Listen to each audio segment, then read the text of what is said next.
এই ভিডিওতে আমরা আলোচনা করব উইলিয়াম বাটলার ইয়েটসের একটা বিখ্যাত রহস্যময় কবিতা দ্য সেকেন্ড কামিং নিয়ে।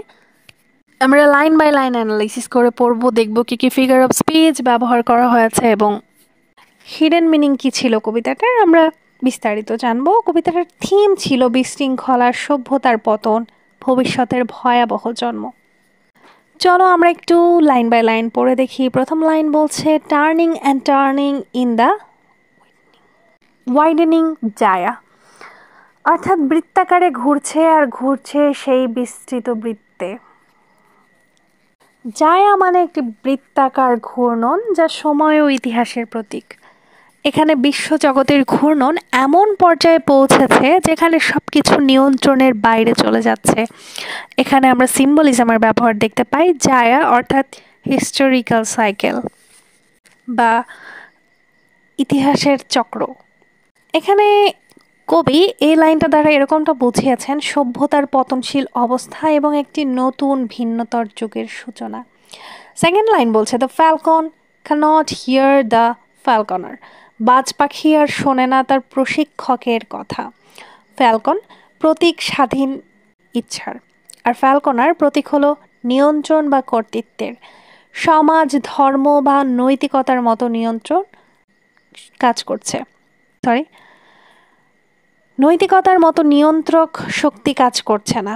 এখানে আমরা অ্যালিগরি এবং সিম্বলিজম দেখতে পাই।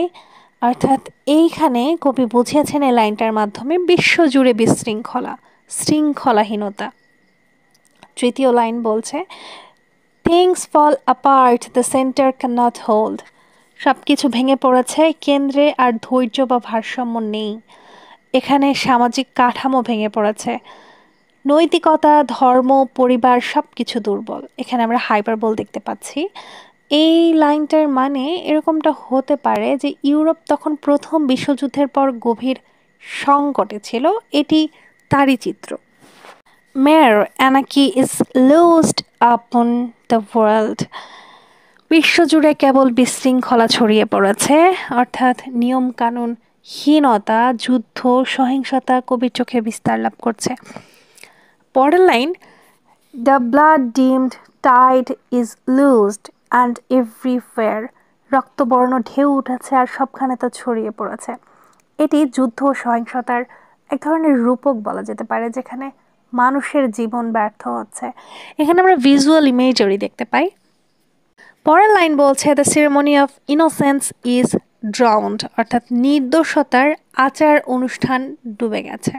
শিশুদের মতো নির্দোষ মানুষ বা ধর্মীয় মূল্যবোধ সব কিছু হারিয়ে যাচ্ছে, এমনটাই বুঝিয়েছে। এখানে বোঝাচ্ছে মানবতার ওপর আঘাত এসেছে।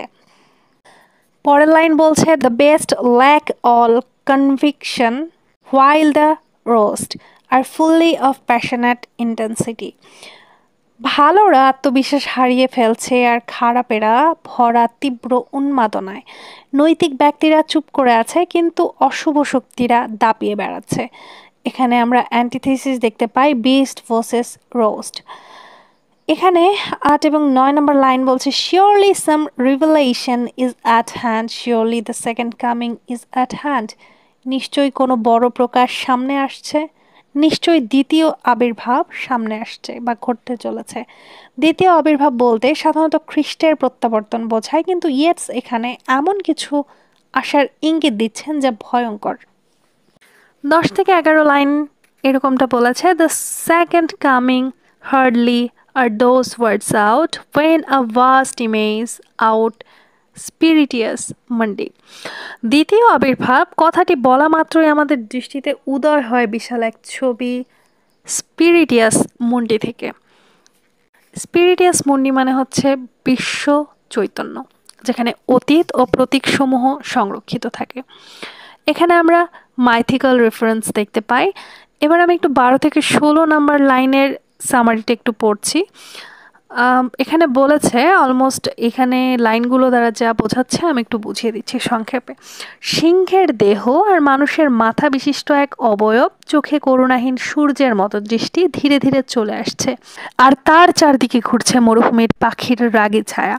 এই দানবিক রূপকটি ফিংসের মতো, অর্থাৎ মিথে যে ফিংসের কথা উল্লেখ আছে, এটি মানবতার ভয়ঙ্কর ভবিষ্যৎকে ইঙ্গিত করে, যা মানবিক নয়। এখানে আমরা সিম্বলিজম দেখতে পাই, লায়ন ম্যান ফিগার অশুভ শক্তির প্রতীক হিসেবে দেখতে পাই।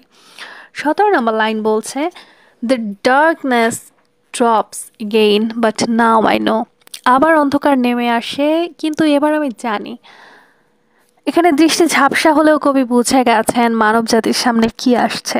18 থেকে 20 নম্বর লাইন বলছে, that 20 centuries of stony sleep were wakes to nightmare by a rocking cradle।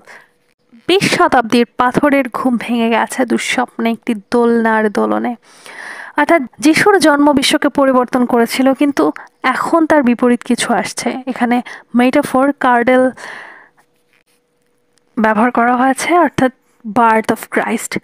এখানে আমরা 21 এবং 22 নম্বর লাইনে দেখতে পাই, and what rough beast its hour come round at last slouches towards Bethlehem to be born.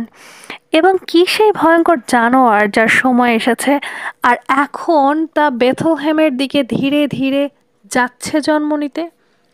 এটা খ্রিস্টের বিপরীত এক শক্তি, অশুভ মেসায়া, একটি নতুন যুগের রাক্ষসের জন্ম। এখানে আমরা আয়রনি দেখতে পাই, ইনভার্সন অফ ক্রিস্টিয়ান ইমেজারি দেখতে পাই। নতুন যুগের জন্ম হতে যাচ্ছে, কিন্তু সেটি শান্তি নয়, বরং সন্ত্রাস ও অন্ধকারের যুগ হতে যাচ্ছে।